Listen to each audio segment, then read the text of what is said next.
coming along this morning.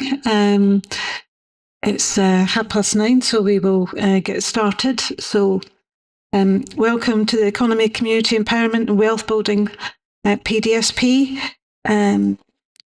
We have a number of items on the agenda today. Please note that there were 2 agendas that came round, so we will be including item 11 at the end of the ordinary agenda and just carrying on.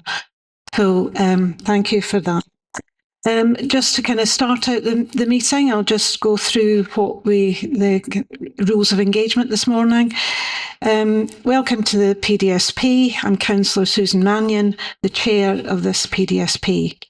This meeting is being broadcast live and a recording will be available afterwards through the Council's website. I'm being assisted today by Alice Mitchell and colleagues from Committee Services and IT. Attendees may be joining the meeting from another location. Everything said while microphones are live will be broadcast and recorded. Members are asked to be polite, respectful and patient. There is more information, including a privacy statement about meeting arrangements, on the Council's website. An agenda has been published showing the business for today's meeting. I will introduce each item and usually a council officer will speak briefly about the report before councillors ask questions, have a discussion and make any decisions that are required. Councillors might leave the meeting from time to time where they have declared interests that prevent them taking part. There will be a pause while that happens and they will be invited back in for the next item of business. If the meeting is a long one, then it might be adjourned temporarily for a meal break or a comfort break.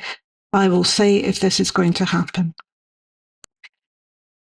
Okay, thank you. Can I just check, are there any apologies for the meeting today? Thank you, Chair. There are no apologies this morning, Chair, and I can also confirm that all members are present in the Council chamber and no one is remote connected to the meeting. Thank you. Thank you. Okay, shall we just start to go through the agenda, please? Sorry. Can I just ask first if there are any declarations of interest, please? Councillor Meek. Thanks very much, Chair. It's just a transparency statement in regards to item number 6. I am a Director on the board of Open Door Scotland, which is mentioned in this report. Thank you. Thank you. Any other declarations of interest? No? Okay, thank you very much. So we will proceed through the order of business this morning.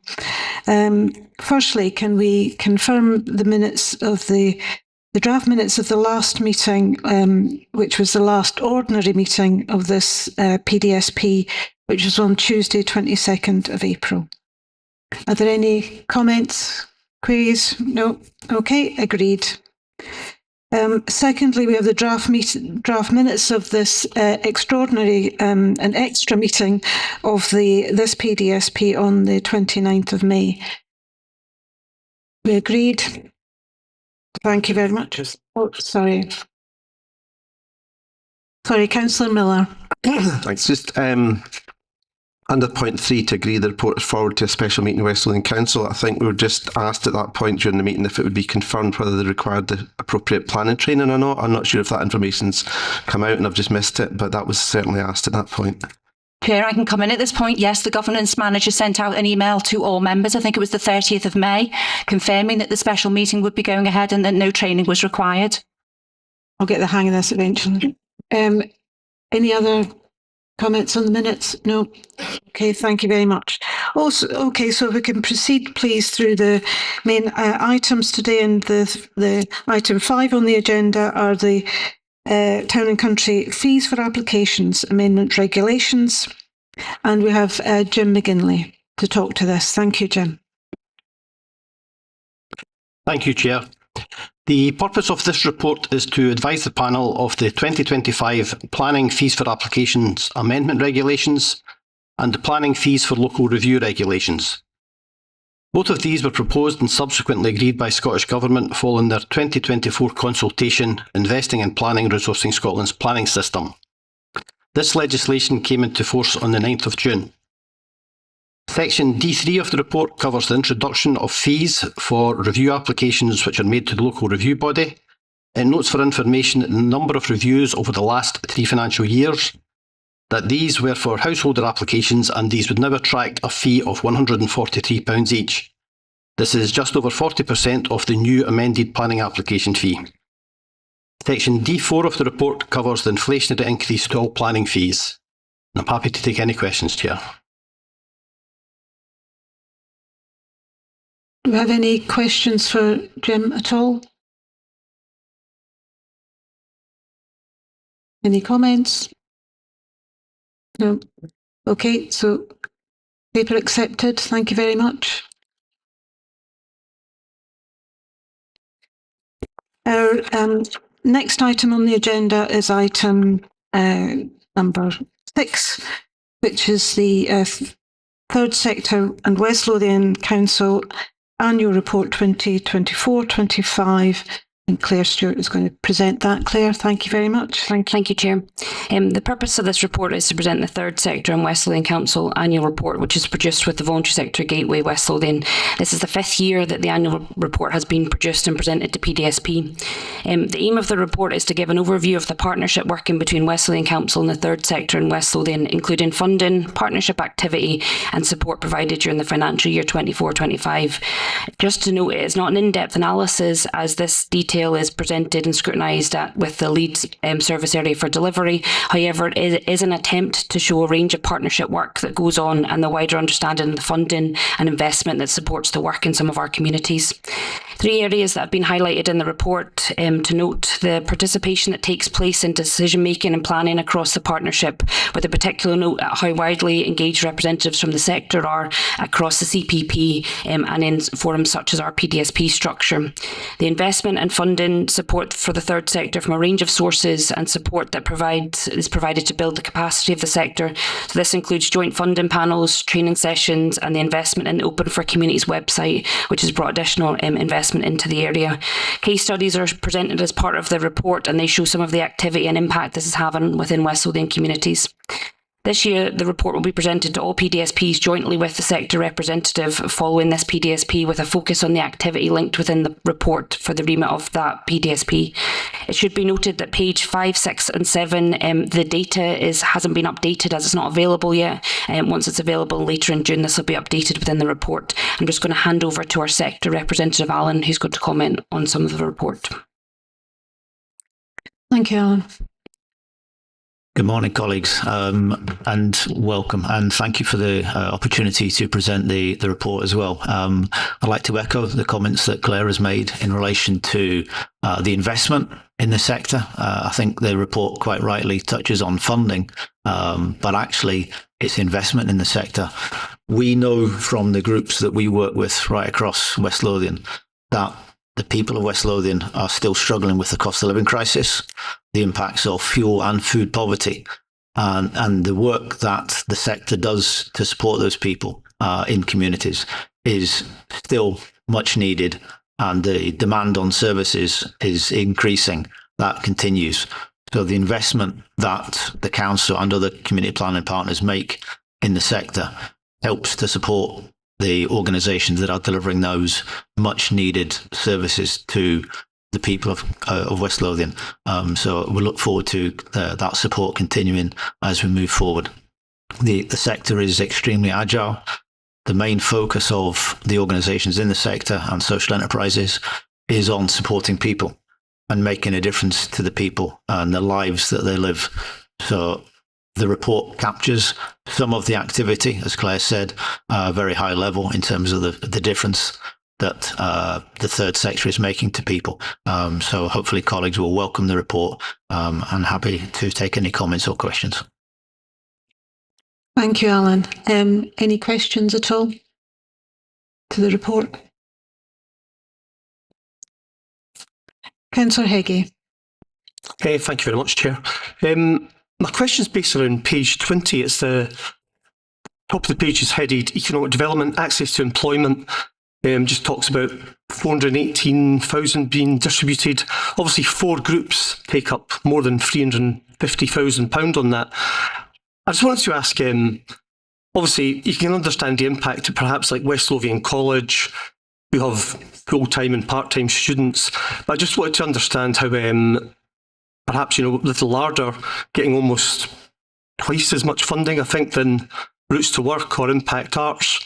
Really, how do we judge that? I suppose the impact more than anything else, that the amount of people who can then access that service and then benefit from it, and then is it measurable that we can base it on a different scale of business, a local group based on maybe a college? Thanks, Chair. Thanks. I'll ask Alice to answer that question. Thank you. Yeah, Chair, I can answer that. This funding is through No One Left Behind, and there is a proportion of the fund actually goes out to a tender. And what we do is we evaluate through the local economic partnership. There is an evaluation done on where the gaps are in service delivery, and then this goes out for tender and scored as to where the biggest impact will be on that. On the local employability partnership, the college are heavily involved, and as the third sector, Alan is the vice chair of the LEP as well. So that's how those allocations are done. As I say, it goes, and they're all evaluated. The service then evaluates the work of each of those organisations that have achieved funding.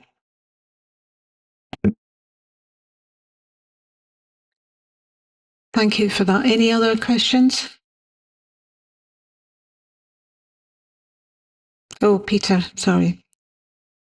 Thank you, Chair. Really just to come back in, thanks very much, Alice, that makes sense. But I suppose what I was trying to get an understanding of is, obviously, we know of all these organisations, and, like Alan says, they do incredible work supporting the communities. But, something like Routes to Work, having half the amount of funding that the Larder has, do they have half the amount of impact as far as people they can see, help, support? Is it as simple as that, or is it just something based on, I don't know, projections of what might happen? It just seems I don't really understand the scale.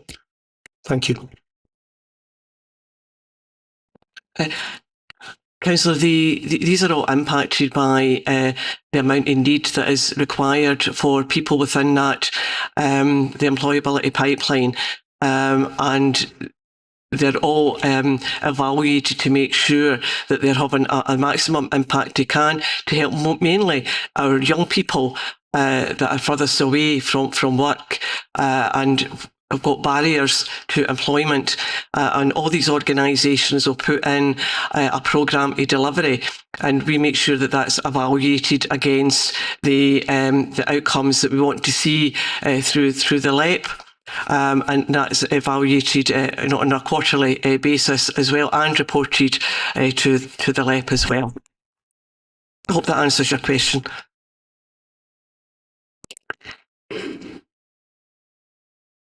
Councillor Patel. Thanks very much. And I suppose it's just a follow-up to Councillor Heggie's questioning. I mean, we take young people from the Larder on apprenticeships at my business. In fact, we have just employed the last person that came to us via the Larder because they were excellent. We're happy to have taken them on a part-time basis. But I suppose my follow-up question to Councillor Heggie would be that, can we not get a breakdown of what this £150,000 is being spent on? Is that being supplied in a separate report? Does it come to us?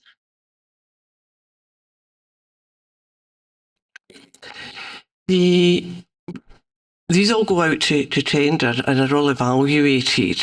We can certainly, and there's all the information is there of what each organisation will present, and it gets reported on through the local employability partnership. So we can get you the reports there. But it's a robust process that goes through to make sure that we are maximising public sector expenditure, to make sure that we are maximising the support that we give to young people. So we can give you a breakdown of all the support that is available and given to young people in West Lothian, and it's tremendous, some of the work that goes on, as is also highlighted in the report as well. But we also have an employability report that we give, and we're happy to share who we can with that. I think just because, again, for us, I mean, I've got personal experience of what the larder is offering, but here we've got one line. It just literally says the larder, £150,000. There's no further information provided anywhere that I can find. So if it could be shared in a more full format, so that just as elected members, we can be sure that we are able to carry out the proper scrutiny, that would be really, really welcome. Thank you. Absolutely. But remember, this is the third sector annual report that is showing the value of the investment that is going into the sector. When we had the No One Left Behind report last month, it gave you a breakdown of where the stats was going. So, but this is basically the third sector annual report. Claire, I don't know if you want to come in just to reinforce that. Thank you, Claire. Yeah. Thank you, Chair. I just wanted to add, I suppose that's the key thing, is that this report is about showing the joint working, the value, the investment across the whole sector. As I said in the introduction, it's not for scrutiny of individual pots of funding. Each bit of funding that's distributed and delivered and mentioned within that report will have its own due governance structures around it. It's about showing the value of the investment, the partnership working, the value added that my team and Alan's team do in terms of making sure that organisations have the skills and resources to access funding when it's available, how we promote it to the sector, how we encourage their capacity to grow. So the report is about showing an overview of what's delivered in partnership. It's not about scrutinising each individual pot, because that's picked up separately. Alice's No One Left Behind stuff came to the last PDSP and the investment plan. The stuff that's in there in terms of gala days we've presented here, and there'll be other pots of funding throughout this report that are presented at other panels, or indeed some of the resources that Alan distributes will be presented through his board for how they scrutinise and distribute it. So it's more about providing an overview and actually some of the great work that jointly happens between ourselves and the sector and some of our CPP partners, and the impact it's making in the communities. Thank you for that, Claire. Any further questions?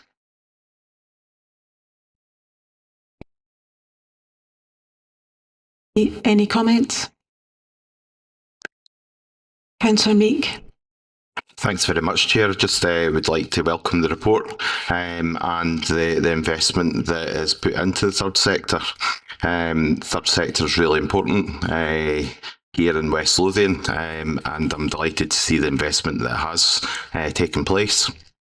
I'd just like to say congratulations to all the people that have received funding, and also thank you to council officers and also to the Gateway for supporting these third sector organisations. Councillor Miller. Thanks, Chair. I can echo Councillor Pattle's positive experience of children coming from young people coming from the larder, but I appreciate this is not the time for an in-depth dive, and that's maybe another time. But I look forward to that when we do it.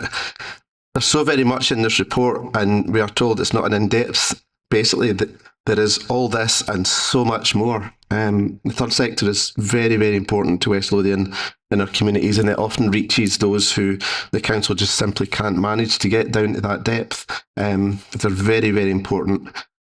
I hope this council continues to value the work done and continues to look for ways to fund and support these vital organisations, because money is always tight and it's getting tighter and tighter, and we wouldn't like to see any of these fall or lose any of these great services. Thank you very much. Councillor Pattle. Yeah, thanks very much. I think I just wanted to say that, I really do welcome this report, because it does show just how collaboratively the council and other key stakeholders, including, Alan's work with the voluntary sector, they are working together. And I do value the fact that this report brings all of those strands together. It gives us an overview. I think I would probably just welcome perhaps more links particularly online in the papers that were shared with us, so that we can do a deeper dive when we're looking over it. But I don't think anybody is questioning the validity of the work that is happening here, because we know how limited the council's resources are and how much we are continuing to rely on the work of the third sector. And I just wanted to make it clear how valuable we all recognise that is, and to say thanks very much again to Alan for always being so open and honest and turning up and wanting to give us as much information as possible. Thank you. Any other comments? I think I'd like to reiterate what everyone has said here around the value that's placed on the third sector, and it's easy to be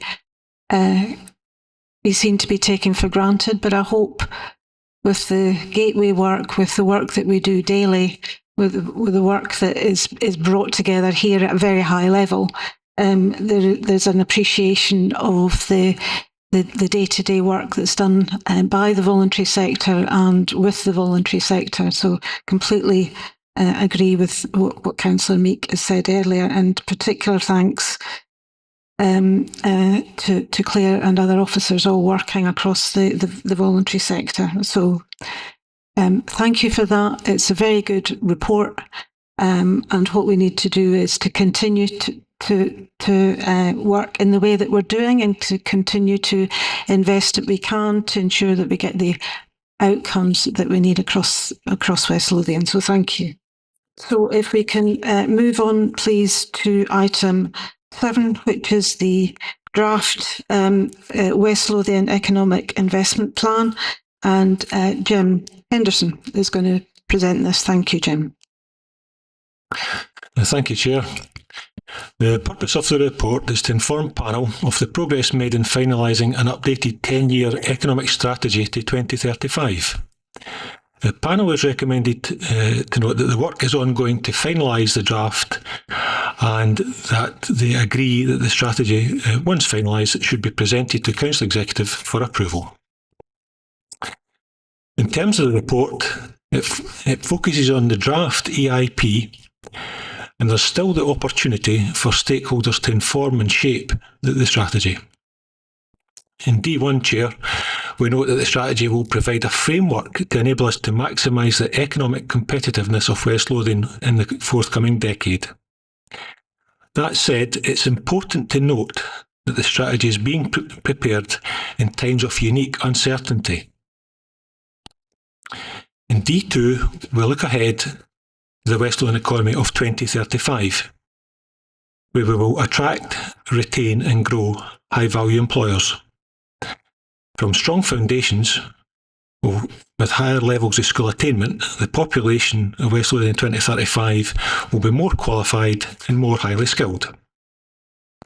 In D3, we consider some of the investment themes and priority, and in particular, if the panel notes investment theme 1, skills and employment, where we want to get people into higher quality and better paid jobs. And investment theme 2, enterprise growth, where we build on the existing strengths in West Lothian in key sectors such as life sciences, photonics and advanced manufacturing. D4, in terms of the measures of success, the strategy focuses on a range of measures, but I'd maybe highlight here particular metrics around qualifications, employment rates and productivity. With that, Chair, I'll hand back to you. Thank you for that, Jim. Do I have any questions? Councillor Patel. Yeah, thanks very much, and thanks for this report. It was really interesting. I've just got a couple of questions. I suppose the first question, and most importantly, when do you expect the final draft to be ready? When do you expect it to go to Council Exec? Please don't say the 23rd of June. Chair, we're looking to keep the draft open until the end of June, and looking to finalise it over the summer, then go into executive in August, September. So, okay, so after recess. Okay, so then I really like the way it was laid out. It was really easy to follow through. So that was brilliant. Thank you very much. I suppose I've got a couple of questions. So in the first appendix, on page 16, it talks about, West Lothian in 2035 will be more attractive and connected. It'll be well served by a robust and resilient infrastructure of accessible transport connections. Is this really aspirational, or do you secretly know something about how public transport is going to be improved in the next 10 years? Sure, yeah. The plan does set out a vision for what we would like West Lothian to look like in the future, where there's opportunities to attract investment into infrastructure like that. Absolutely open to do that. And I guess the thing to emphasise early on here is that this is really a partnership strategy. While council can achieve much on its own, it can of course achieve much more through partnership working as it does. Okay, I did really value that, and I like the fact that one of your key stakeholders is Sestran. I think that's really valuable that you'll be continuing to work with them as you go through this. The next question I had was on page 11 in the next appendix, and it's the table 2.6 about the changes in employment by sector. I mean, there's some really encouraging growth sectors, but I was a bit... it was slightly startling to see the 69% drop in financial and insurance. And I know that you do explain this because of the closure of the Lloyds Banking Group. I wondered, do you, in your opinion, and if it's not appropriate for you to answer, that's fine, have we been able to, or will we be able to replace these sort of high-skilled GVA jobs? Because 69% is a huge drop. Yeah, I think it's really important to focus on that one of the threads that runs through the strategy is the ambition to keep and attract further high value jobs, and the work it partners I think is very focused on that. And I think the bar that West Lothian is setting in terms of that is that while we want to by all means have good jobs, beyond that we want people to have really good careers. So the ambition is high. We want to attract the very best to West Lothian. Okay. And I'm assuming that once we get to the final draft, there might be a little bit more detail on how that is expected to happen. I can confirm, Chair, yes. Okay, that's brilliant. All right, and then my last question was in section 5. I'm not even sure what appendix this is, but it's on page 95 of the report, and it was really just about sort of the external funding sources. And I know that it talks about the end of European funding, the shared prosperity. I suppose going through the section, I wanted just a little bit of more information or possibly reassurance on other avenues of funding that the council is currently exploring, and how confident we can be that the city region deal is going to be extended. So it was just that, because obviously, we have lost some really valuable sources of external funding in the past couple of years. Chair, I think the question is very well timed. The day before the Chancellor's spending review, so I think, like everyone, we're very alert to that. We will look to maximise every available funding that we can, but again, looking at the strategy overall, and it really is, and I want to emphasise, it is a partnership strategy, and part of that investment is about creating the conditions and providing that support, that there's much more complementary investment that follows, and of a greater scale, particularly from the private sector. And the signals that we're getting is that there's significant investment there for West Lothian to attain in the decade ahead. So I think, yes, we're optimistic that investment will flow into West Lothian. Okay, all right. Well, thanks very much, Jim. Are there any further questions? Donald. Thank you, Chair. Amazing amount of detail in this report. Very interesting and very valuable. What I can't see is how much money are we going to invest in the 10 years. It's an investment strategy, but, and I understand that there'll be money coming from other bodies. But looking at West Lothian's contribution, what money are we going to set aside to invest in this plan? Yep. So in terms of available budgets, we have service spend that's there, and I think in addition to that, while we can play a role, while the council can play a role, I think the significant value add and where we're able to move the economic dial is around the reputation that council has, that this area has as a pro-business area, and the investment that we anticipate will be made in West Lothian is on the strength of that. So I'm sorry that I can't put specific numbers on it, but if we look at the history investment in this area over the past 20, 30, 40 years, I think that the signs, I think they're very encouraging. Right, so we're encouraged, but we haven't got a figure. Second question then, city-region deal. I noticed that's mentioned in the report, and obviously there's a bit of activity at the moment, people pushing for a second city deal. I mean, we still see the major project in the first city deal coming into being, Therefore Roundabout, for instance. But on the second one, what would we as West Lothian be looking for in a second city deal? What would be the top of our asks? Yeah, Chair, I think we're really keen to remain an active and valued partner in City Deal. Those discussions are ongoing just now in terms of the next phase of any future City Deal, and West Lothian Council will be in there looking for a fair share of what's available. Understanding would be that, as the City Deal, which is usually a tremendous amount of money, is that we would be looking for a project in West Lothian which would, encourage economic activity. Sorry, Donald, I'm going to, I do always at this stage, we are on question, so is there a specific question for Jim?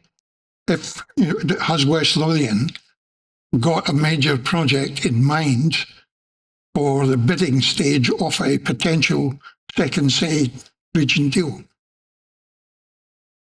Yep. Yeah, thanks for that question, Chair. No, I can confirm that work is still ongoing towards that. But that's been actively pursued.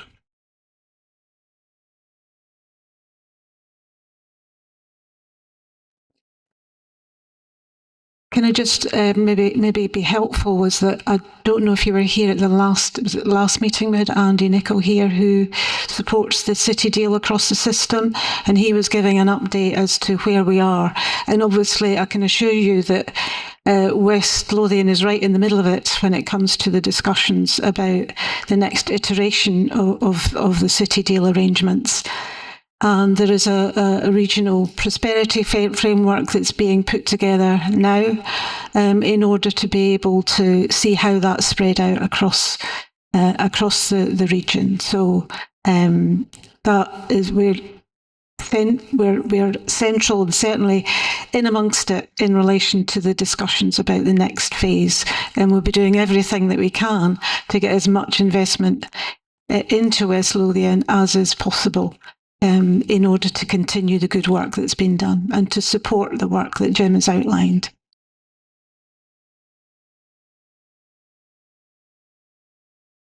Are there any further questions? Councillor Conn. Thanks, Chair. My question was actually going to be based on the City Region Deal, and as much of the report has said where where we are and what the changing circumstances are economically. We've been part of the City Region deal and we've benefited from that.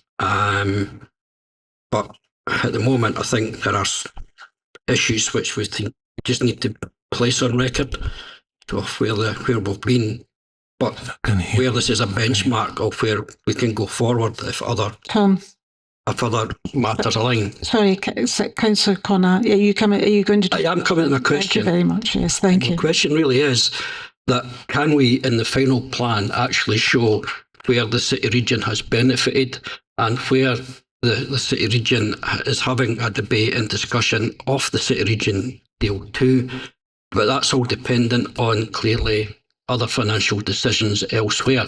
But I think from this report and how West Lothian will progress in the future and the aspirations that were mentioned, we can have all the aspirations, but we need the foundations that we can actually operate from. And I think it's just where we've been and where we're going to be and the framework we're going to be. Can we have that in the final draft going forward? That's my point.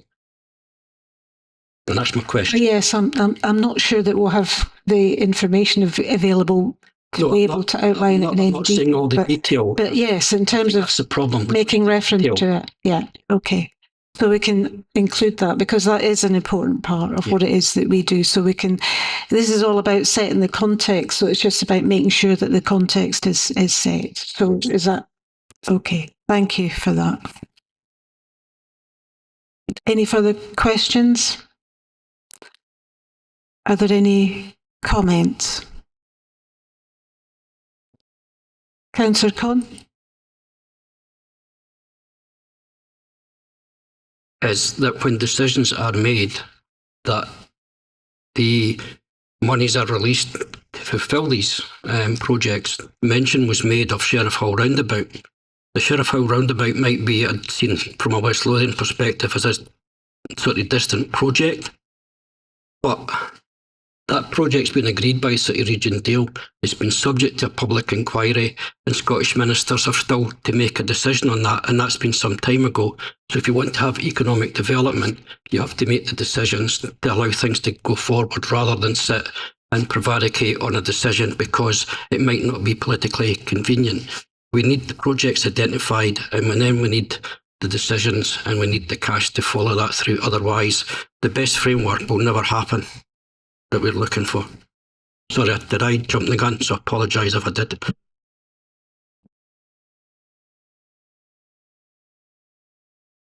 Councillor Patel. Thanks very much. So I suppose I just wanted to reiterate that I really did find this report incredibly helpful. It is really, really well laid out. It was so interesting to see the current picture, future vision. I think possibly I would just be looking for a little bit more tangible detail. And I think, as others have said in the chamber, if there is a way for us to be able to say, look, we've had the City Region deal for this many years, and this is exactly how West Lothian have benefited, because in the past it has seemed slightly tangential. I think I'd say, it's like, well, we're close to Heriot Watt, be grateful. That's not really helping a huge amount of goodwill towards the City Region deal that we do pay a significant amount of money into.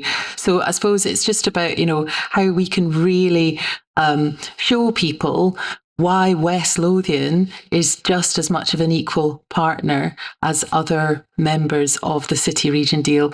But more widely than that, more broadly, there is so much to be celebratory about in West Lothian. And I really do thank you for the report because I think it sets it out really well. So thank you.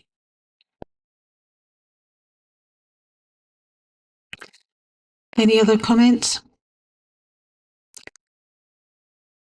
Okay. Thank you very much, Jim, and thank you for the questions and comments which have supported the debate. I think what this sets out is a really good position in relation to the context in which we find ourselves and where it is that we need to be. There is so much work to be done, not just within the council, but across the sector, and the community planning partnership are a key part of that. As if looking at how it is that we need to not just where does the investment come from, but how do we use How do we attract businesses into the area? How do we support them? The Business Gateway do a fantastic job to help facilitate that, and the feedback from that is always very positive. I think one of the areas where we've got to focus, and I think that comes out in the report, is how is it that we can ensure that we are developing as a nation, and not just in West Lothian, around the skills that we're going to need going forward. And I think that's going to be a significant challenge. But I think this sets out very well. I really appreciate the questions and the comments. So thank you for that, and we'll take that forward. And thank you, Jim and Alice, for putting this together. Thank you. Okay, if we can go on to item 8, please, which is the Community Wealth Building Scotland Bill, and Claire is going to present that report. Thank you. Claire Stewart. Thank you, Chair. The purpose of the report is to provide the panel with an update on the proposed community wealth building legislation that has been introduced by the Scottish Government in March 2025. The panel will be aware that the Scottish Government have made a commitment to introduce community wealth building legislation, and in March the Scottish Government began the process of introducing the legislation, which in its current form places a number of legislative duties in relation to community wealth building on Scottish ministers, local authorities and key public bodies. In its current format, the legislation will require West Lothian Council within 3 years to produce a community wealth building action plan in collaboration with public bodies including NHS Lothian, the College, Skills Development Scotland, Sustrans and Scottish Enterprise. Appendix 1 contains a list of proposed public bodies that must have due regard to community wealth building in their corporate plans and strategies, but are not required to produce an action plan. The draft bill outlines examples that may be included in the local action plan, but these are examples and it's not prescriptive, and allows for local circumstances and local economic conditions to be factored in when developing a local action plan. This is something that was requested through the consultation, and we welcome this inclusion in the draft legislation as it stands. The bill is currently at stage 1, which is expected to be concluded in November, with legislation being introduced in early 2026. Officers will continue to keep the panel updated on the bill as it progresses, and I'm asking you to note that the progress is underway, and happy to take any questions, Chair.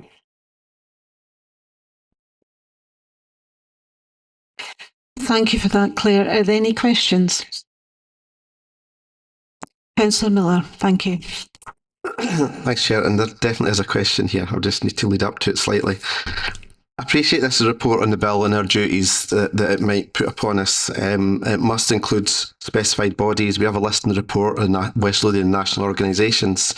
I suppose from my point of view, community empowerment, community wealth building is very much a grassroots thing, and it's very well specified in the national and local official bodies that must be included, but I'm assuming that we will at some point have a report detailing how we involve the bottom-up approach rather than the top-down, that we get grassroots involvement in this. Is that a fair assumption, or can you just give us a bit more information, please?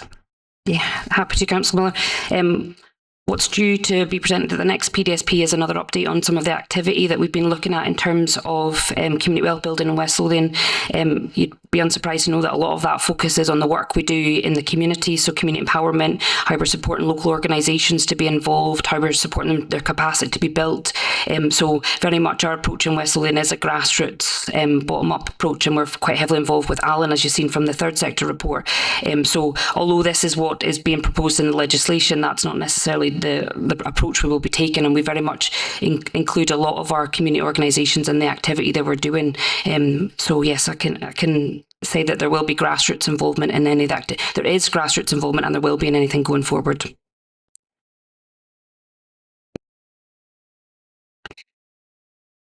Thank you for that. Councillor Tom? Thanks, Chair. I'm just wondering, in the bill, Claire, is there anything in the bill that is additional to what we already carry out in West Lothian through existing structures?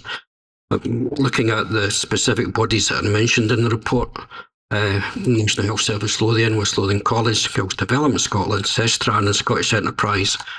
The last time I was at the Community Planning Partnership, they were invitees, they were attendees, as indeed was the voluntary sector through Alan.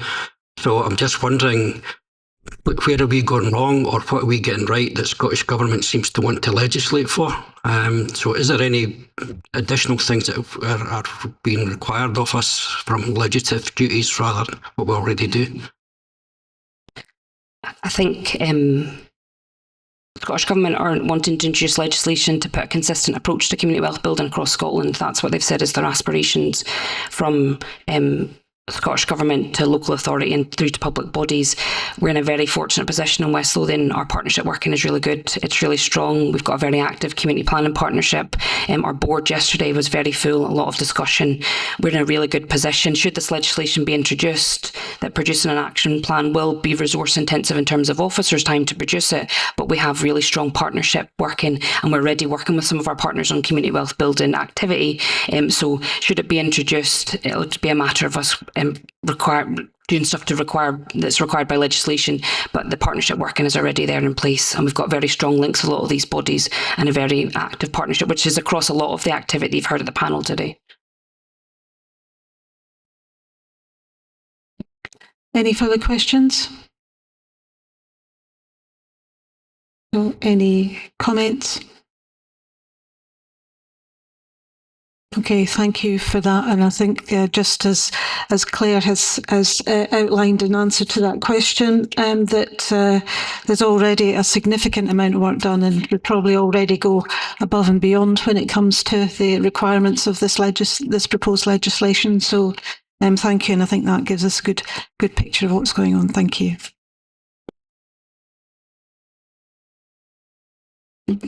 So we can move to item 9, please, which is the Planning, Economic Development and Regeneration Service Improvement Plan for 23-26, and an annual update for 24-25. And Jim McGinley, thank you.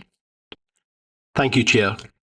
The purpose of this report is to advise the panel of the annual update, the Service Improvement Plan from 2023-24 through to financial year 25-26 for planning, economic development and regeneration. This update covers the period 24-25. Section D3 of the report covers the key objectives, highlights some of the positive performance of the service through the financial year 24-25, and provides a summary of the status of the 19 indicators for the service, which are noted in Appendix 1. Section D5 of the report covers the high-level risks to the service, which are noted in Appendix 2, while Section D6 of the report covers the 4 actions associated with the Service Improvement Plan.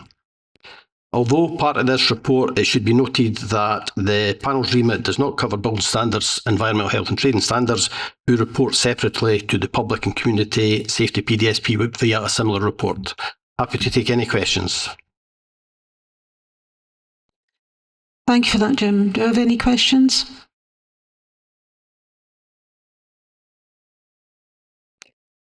No. Do we have any comments?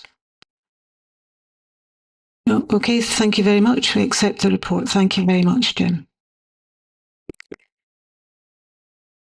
Okay, we'll now move on to item 10, which is our work plan. Alice is going to introduce this. Thank you.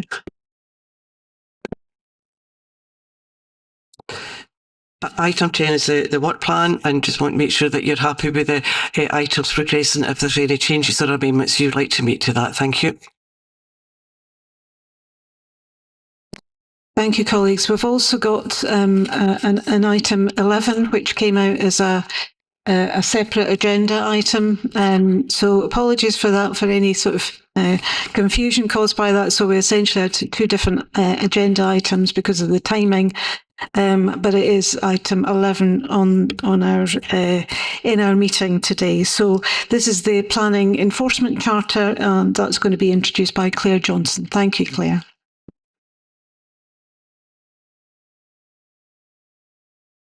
Thank you, Chair. The purpose of this report is to provide the panel with the information requested at Council Executive in March 2025 in respect of the extent to which the Planning Enforcement Charter is implemented with success, by reviewing the number of retrospective planning applications being submitted, information on the resources available, the average length of time taken to resolve cases, and how often discretionary powers of taking no action on non-compliant enforcement cases are being used.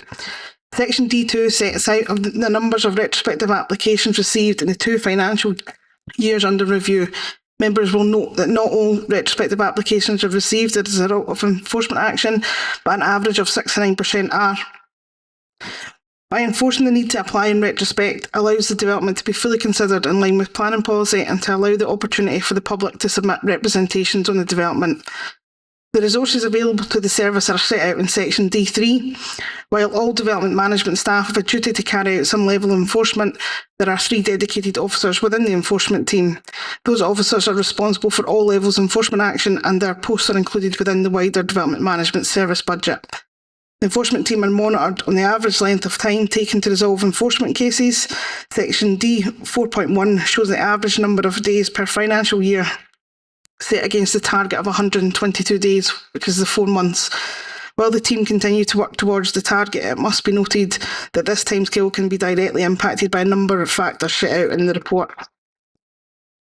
Plan enforcement is a discretionary power, which means that even where there is a breach of planning control, the council has to consider whether it's in the public interest to take enforcement action. Section D 5.1 of the report shows how little these discretionary powers are used by the team. This is in comparison to Section D 5.2 of the report, which details the percentage of cases where enforcement action was taken to resolve a breach in planning control, which was over 40% in each of the reviewed periods. It is, however, worth noting that not all enforcement cases received are found to be breaches in planning control. Around 47% of all cases received following investigations were found not to be a breach in planning control or were referred to another council service for action as a result of land ownership. The service responds to all inquiries in relation to alleged development being carried out either without planning permission or in breach of attached planning conditions. Officers continue to work towards resolving cases within target timescales and where appropriate formal enforcement action is instigated in an attempt to reach a satisfactory outcome. Happy to take any questions. Thank you for that, Claire. Do you have any questions?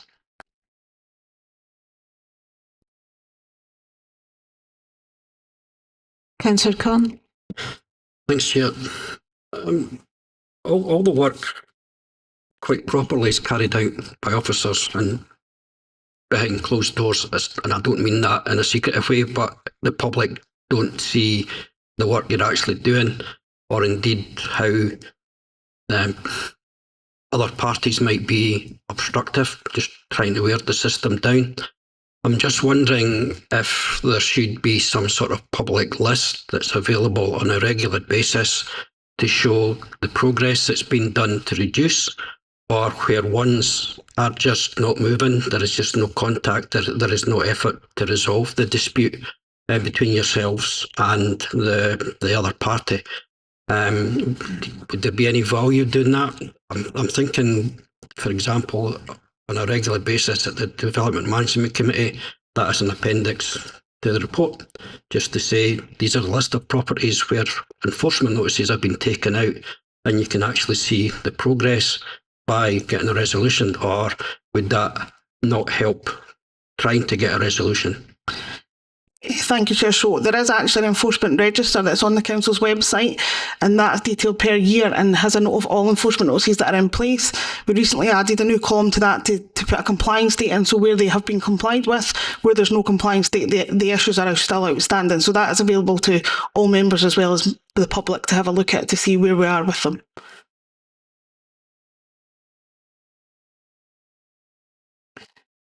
Thank you for that. Are there any other questions at all? Donald. Yeah, my question is about the getting to the people who start building extensions, etc., without actually applying for planning permission. So we have to deal with them as retrospective planning permissions.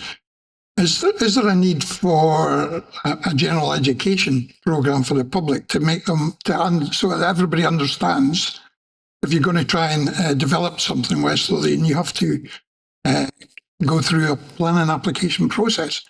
Is it a question of ignorance that people don't know they have to do that, or are they doing it deliberately?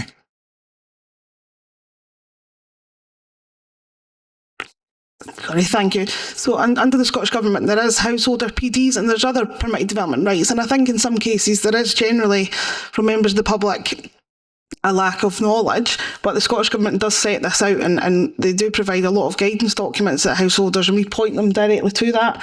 Our enforcement charter also directs people to the guidance to say, if you're looking to develop, go and have a look here and look at the guidance documents for this. But I think in some cases there might be the case that they try and obviously they go through that process and get their building up and then deal with the retrospective thinking that they've got a higher chance of getting their consent, but that's obviously not always the case. But I don't know what else we could actually do in terms of a planning enforcement point of view and putting it out there as to what you can and can't do. Jim.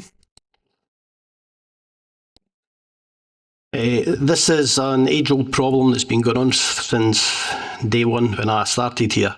There's very little that you can do if people ignore the legislation. In the past, we actually looked at approaching the majority of these projects of high financial cost.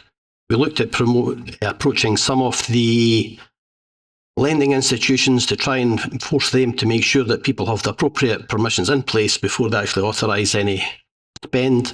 But nothing came of it, and there's not much we can actually do.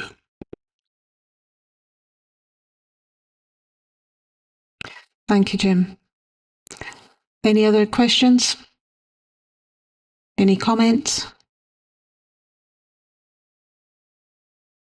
No? Okay. Thank you very much, and thank you for the update. Claire, that's greatly appreciated. Tricky issue. We'll add that to the list. Thank you. Really appreciate the information that we've got here. Good. Okay. So that concludes our business for today. Thank you very much for taking the time to come along and getting involved in the questions and debate. Thank you.